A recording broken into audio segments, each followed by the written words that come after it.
So I'm going to come from this, I'm going to ask some questions away. I'm not sure if I missed the first bit. In terms of what you were asking, you were asked some questions in terms of what organs you would accept.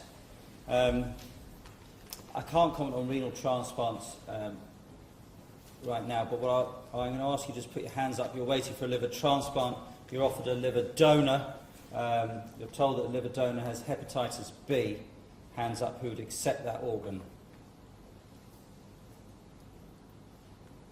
There's about 50, no, actually majority no, it's the clinicians who are saying yes. Your hepatitis C infected donor, and you're waiting for a liver, would you accept that organ? Yeah, okay, so there's a far fewer, it's certainly in my knowledge. Depending on whether we've been told we're going to die in a week or a year. Give me a chance. Okay, this is from NHSBT. Anyone from NHSBT here? All right, so this is from your website. I've got my own view on this. A big advert for the increase in donation in the UK.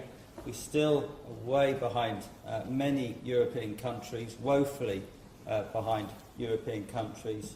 I think this is a target, and I just wonder about how much of this was target hitting. I'm going to be a bit naughty here, because actually whilst there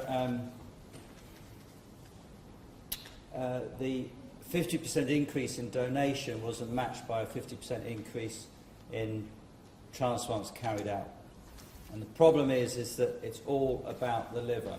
It's not like Lance Armstrong would say, so it's not about the bike, but actually in this case it's all about the liver. So you're absolutely right, it's about the quality of the organ that is being offered up to you and your clinical need at that time.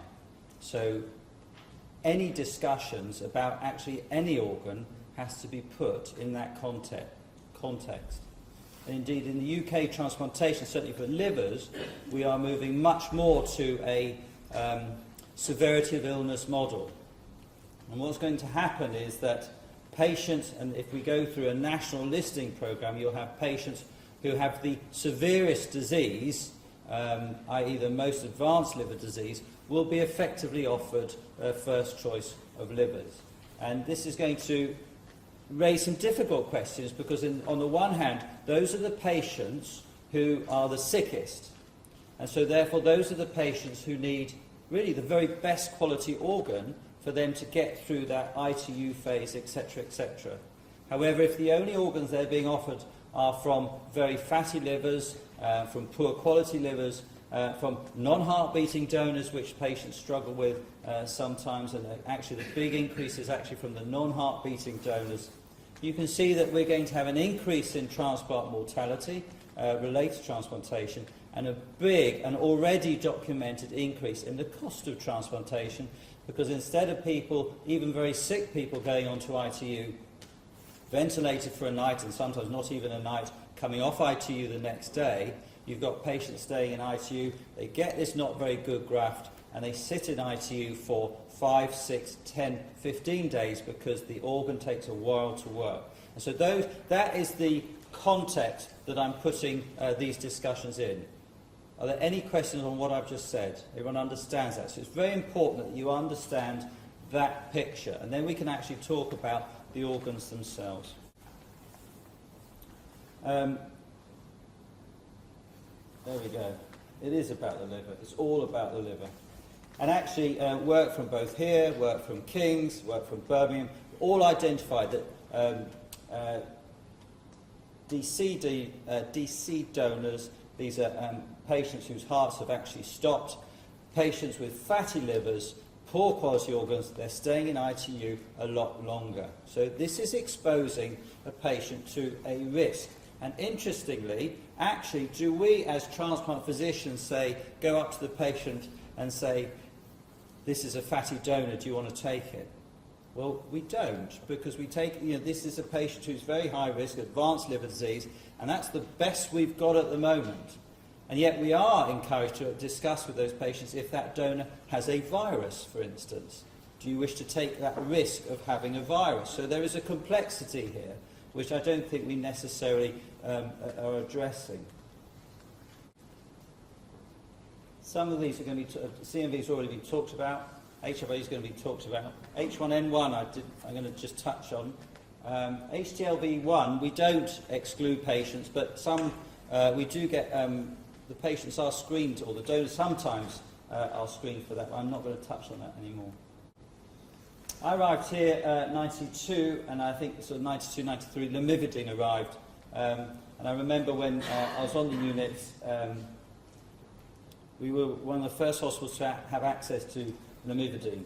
And so what happened was that hepatitis B recipients, so those are patients who've got hepatitis B related cirrhosis, who previously were off the list. Okay, so they had, because they got this a very aggressive hepatitis B, they got cholestatic hepatitis, and they were dead within a year or 2 years, most of that time in hospital and yellow and not feeling well. Lamivudine stopped hepatitis B replication, and it meant that these patients could be transplanted. So a real game changer of a drug. Extraordinary drug, brilliant design to actually introduce this agent. So I've just talked about the recipients at that point. So we were able to start to transplant recipients. And they got hepatitis B, lamivudine resistance, but then pharmacists, very clever, they came up with new drugs. So we then had adefovir, we've now got tenofovir, we've got entecavir. These are very, very effective drugs.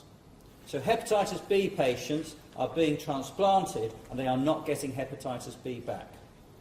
So let's look at the donors. So if you transplant a hepatitis B surface antigen positive donor into a patient, that patient would the donor will usually have an element of circulating virus, and you run the risk of introducing hepatitis B into that donor. And so for a long time, those organs were not being accepted, because the worry was you were going to introduce hepatitis B into the recipient. Clear on that? So, hepatitis B surface antigen is no longer a contraindication. Why? Because we can give them these drugs. These drugs are highly, highly effective. So it's all about the liver.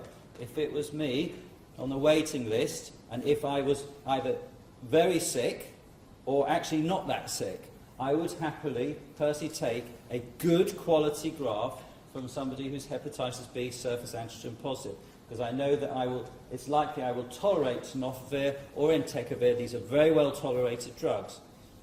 So it's all about the liver. I would much rather have a good quality hepatitis B surface antigen liver than a fatty liver. We're expanding the pool.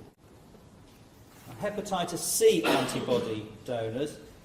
Now, the current policy is if the donor is hepatitis C antibody positive, we would only consider that organ for patients who have got hepatitis C. So the idea is you're putting the hepatitis virus into somebody who's already got the hepatitis virus. Now, don't forget, however, that if you expose a population, 100 people, to hepatitis C, 20% of them at least will clear the virus on their own. So 20% of those donors, and in some studies it's up to 30, 40, 50% of those donors, will actually be PCR negative. They will have cleared their virus. But we don't take the risk of using these. We can't get a PCR in time, and we don't take the risk of putting in patients who've not got hepatitis C, because up until now, hepatitis C recurrence in the graft causes graft loss. It is a problem. But again, we're repeating hepatitis B here, because you've got this new sort of smorgasbord, shall we say, of antiviral therapies which are imminently to be licensed in the end of this year and the end of 2014 and 15. And these are likely to result in clearance of the virus. So I think in the next 2 years, we will not just be using hepatitis C donors for patients who are hepatitis C positive, but also, if it's a good quality graft, again, if it was me and I'm poorly, I'm waiting on the lift, it's list, it's all about the liver, and I would take that organ. I don't think anyone's talking about H1N1, but are they? No. So actually, and it's good. Doug's here. I did my research anyway. So when the H1N1 outbreak occurred, patients were dying on ITU, and the question was, could we use those organs? And they were, sadly, sometimes young people, and therefore good quality organs, and needed to be considered. And generous people donated.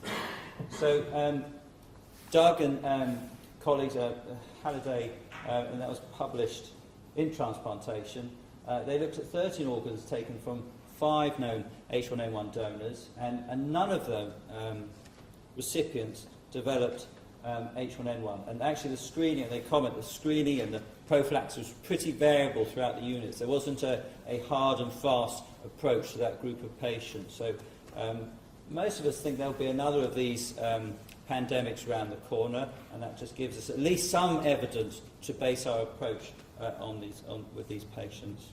I'm not going to talk about that. That's all I'm going to say, because the important thing is that viral hepatitis, the pharmacological dynamic has been truly extraordinary.